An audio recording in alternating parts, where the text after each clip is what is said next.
नमस्कार दोस्तों, मेरे YouTube channel Hemraj Chauhan official में एक बार फिर से आपका स्वागत है। आज मैं बात करूंगा दिन की सबसे बड़ी खबर की। ये खबर है दिल्ली के सीएम अरविंद केजरीवाल को लेकर। अरविंद केजरीवाल को आज सुप्रीम कोर्ट से बड़ी राहत मिली है। ईडी द्वारा उन्हें कथित शराब घोटाले में मनी लॉन्ड्रिंग केस में गिरफ्तार किया गया है। इस गिरफ्तारी को लेकर सुप्रीम कोर्ट ने आज उन्हें अंतरिम जमानत दे दी है। अंतरिम जमानत से ज्यादा ये खबर इसलिए बहुत बड़ी है क्योंकि उनकी गिरफ्तारी वैध है या अवैध है, इसे लेकर सुप्रीम कोर्ट ने बड़ी बेंच को मामला सौंप दिया है। अब बड़ी बेंच इस मामले में सुनवाई करेगी और ये देखना दिलचस्प होगा कि बड़ी बेंच किन किन मानकों को इसमें देखती है, क्योंकि लगातार केंद्र सरकार पर यह आरोप लग रहे हैं कि वो ईडी को मोहरा बनाकर इस्तेमाल कर रही है। विपक्षी गठबंधन इंडिया लगातार इस बात को उठाता रहा है और कहीं न कहीं अरविंद केजरीवाल की जो गिरफ्तारी थी उसने लोकसभा चुनाव से पहले काफी सियासी तापमान ज्यादा बढ़ा दिया था। आप झारखंड के जो मौजूदा मुख्यमंत्री हैं हेमंत सोरेन, उनकी भी गिरफ्तारी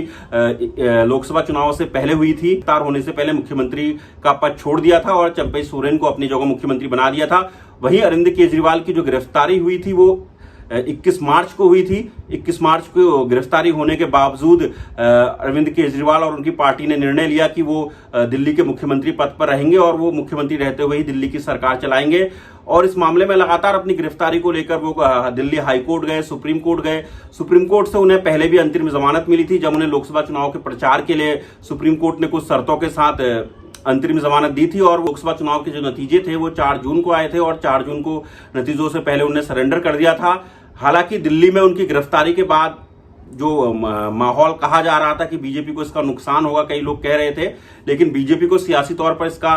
फायदा नजर आया। बीजेपी ने अरविंद केजरीवाल के भ्रष्टाचार को लेकर एक बड़ा मुद्दा बनाया और दिल्ली में उसने 7 सीटों पर क्लीन स्वीप किया। वहीं अगर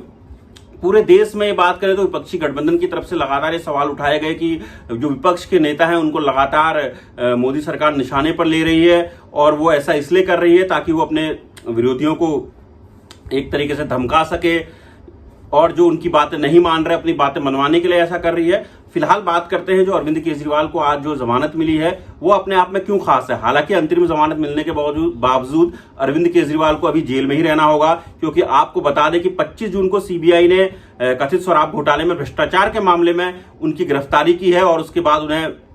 17 जुलाई तक जो है वो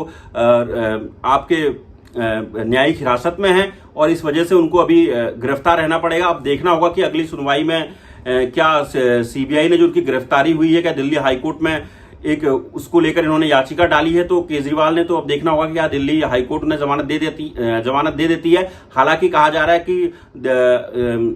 अरविंद केजरीवाल की हालत भले ही अभी आसमान से गिरे और खजूर में अटके वाली है, लेकिन आने वाले दिनों में अरविंद केजरीवाल के लिए जेल की जो कुंडियां हैं वो खुल सकती हैं। और इसकी एक सबसे बड़ी वजह जो बताई जा रही है वो है कि जो आज सुप्रीम कोर्ट ने ईडी इन्हें जो उनको गिरफ्तार किया था उस मामले में जो उनको अंतरिम जमानत दी है और बताया जा रहा है कि आगे हो सकता है कि उन्हें जब इस केस की, जैसे मैंने आपको बताया कि बड़ी बेंच पर सुनवाई हो और वहां पर जब तक ये केस चले तब तक उन्हें अंतरिम राहत मिल सकती है। आपको बता दें कि पीएमएलए एक्ट में जो जमानत मिलना काफी मुश्किल होता है और कई, अब अरविंद केजरीवाल की ही बात करें तो अरविंद केजरीवाल को लगभग आप समझ सकते हैं कि अगर बीच के उनके 15-16 दिन छोड़ दीजिए, वो लोकसभा चुनाव के प्रचार के लिए बाहर आए तो उसके बावजूद में करीब 90 दिन उन्हें हो चुके हैं जेल में। मनीष सिसोदिया की बात करें तो मनीष सिसोदिया करीब 1.5 साल से जेल में है, इस समय 16 महीने करीब से वो जेल में है। इसके अलावा सत्येंद्र जैन को भले ही स्वास्थ्य ग्राउंड के आधार पर अंतरिम जमानत मिली थी, लेकिन उसके बाद उन्हें भी उनकी भी जमानत याचिका खारिज हो गई है। तो कहीं ना कहीं ये कहा जा रहा है कि अरविंद केजरीवाल के लिए एक राहत की खबर हो सकती है। आज जो सुप्रीम कोर्ट का फैसला था वो इस मामले में काफी बड़ा था, क्योंकि सुप्रीम कोर्ट ने जहां खास तौर पर इस बात का जिक्र किया कि वो 90 दिनों तक जेल में थे और उनको जमानत मिलना उनका अधिकार है और इसी वजह से उन्हें जमानत दी जा रही है। हालांकि उन्होंने इसके साथ बड़ी बेंच को ये मामला ट्रांसफर कर दिया। अब जो 3 जजों की जो बेंच है वो इस मामले को सुनेगी और आने वाले समय में ये अरविंद केजरीवाल बनाम जो ईडी जो मामला है ये एक नजीर पेश हो सकता है। इसके बाद जो बड़ी बेंच जो फैसले देगी उससे आगे की जो देश में है कि एक नई तस्वीर हम देख सकते हैं कि एक नए दिशा निर्देश आ सकते हैं। अब वो देखना होगा कि वो किस तरीके से, अगर अरविंद केजरीवाल की बात करें तो अरविंद केजरीवाल दिल्ली के मुख्यमंत्री हैं और आप जानते हैं कि अगर एक राज्य का मुख्यमंत्री अगर जेल में होगा तो दिल्ली में कामकाज किस तरीके से प्रभावित होगा, उसकी नजीर बार बार देखने को भी मिलती है। अभी आपने जब दिल्ली में एक दिन में बारिश हुई थी तो आपने देखा था क्या हालात हो गए थे। भले ही हम माने कि केजरीवाल के बाहर के मंत्री, केजरीवाल भले ही जेल में है लेकिन उनकी सरकार, उनके मंत्री काम कर रहे हैं, लेकिन कहीं ना कहीं अगर मुख्यमंत्री जेल में होता है तो कहीं ना कहीं फैसलों पर इसका असर पड़ता है और वो साफ नजर भी आ रहा है। और इसलिए आज सुप्रीम कोर्ट ने जो उनको अंतरिम जमानत दी उसमें कहा भी कि हम ये नहीं कहते कि दिल्ली के जो सीएम है अरविंद केजरीवाल, उनको मुख्यमंत्री पद छोड़ना चाहिए, नहीं छोड़ना चाहिए, क्योंकि अभी हमें ऐसा नहीं लगता कि कोर्ट की तरफ से कोर्ट को ऐसे कोई अधिकार है, कोर्ट के पास उनको पता नहीं है कि ऐसी शक्तियां हैं कि वो ऐसा आदेश दे सकता है कि किसी राज्य के मुख्यमंत्री को अगर उस पर भ्रष्टाचार के केस आरोप है और वो कहीं ना कहीं प्रभावित हो रहे हैं तो वो इस केस में उसको जो है अपने पद से इस्तीफा देना चाहिए, नहीं देना चाहिए। उन्होंने ये जो फैसला है वो अरविंद केजरीवाल पर सौंपा है। हाँ, हालांकि इसके साथ उन्होंने ये भी कहा कि बड़ी बेंच भी इस पर अपनी कुछ टिप्पणियां कर सकती हैं अगर चाहें। तो कहीं ना कहीं जो आज की सबसे बड़ी खबर है, अब ये अरविंद केजरीवाल को जो अंतरिम जमानत मिली है, ये बहुत बड़ी खबर है।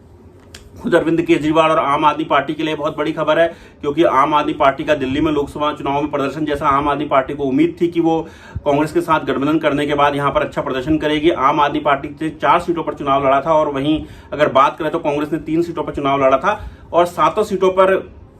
जो था विपक्षी गठबंधन इंडिया जो था वो हार गया था और बीजेपी ने लगातार तीसरी बार दिल्ली में क्लीन स्वीप किया था। हालांकि कुछ सीटों में जरूर वोटों का अंतर कम हुआ था और वो कहीं ना कहीं आम आदमी पार्टी और कांग्रेस के साथ आने से वो असर दिखा भी था कि वोटों का जो दोनों पार्टियों के वोट थे वो एक तरफ आते हुए नजर आए, लेकिन वो जीत पे इन वोटों को तब्दील पे नहीं कर पाए। अब देखना होगा कि जो आगे सुनवाई होगी दिल्ली हाई कोर्ट में, जो सीबीआई ने उनकी गिरफ्तारी करी है उसे लेकर जो सुनवाई होगी उसमें अरविंद केजरीवाल को कोई राहत मिलती है या फिर ये जो अरविंद केजरीवाल को अंतिम राहत मिली है इसके बावजूद भी उन्हें जेल में ही रहना पड़ेगा। मैं आपको बता दूं कि सुप्रीम कोर्ट ने 17 मई को अरविंद केजरीवाल को जो जमानत देने का फैसला है जो वो सुरक्षित रखा था, जो ईडी ने उनकी अवैध शराब घोटाले में गिरफ्तारी की है। उसके बाद आज इस पर सुप्रीम कोर्ट की 2 जजों की बेंच ने अपना फैसला सुनाया और एक बड़ी राहत उन्होंने अरविंद केजरीवाल को दी है और अरविंद केजरीवाल और आम आदमी पार्टी को उम्मीद है कि आगे भी उन्हें ये राहत मिलेगी और उन्हें अब ये मामला 3 जजों की बेंच के पास है तो वहां से भी उन्हें अंतरिम जमानत मिलेगी या फिर वो सुप्रीम कोर्ट कुछ ऐसी टिप्पणियां कर सकता है कि इस तरीके की जो गिरफ्तारियां हैं ये गलत है। जैसे वो बार बार इन गिरफ्तारियों को एक राजनीतिक मोहरा बता रही है, बार बार कह रही है कि ईडी राजनीतिक मोहरे की तरह काम कर रहा है, ईडी इशारे पर काम कर रहा है मोदी सरकार की।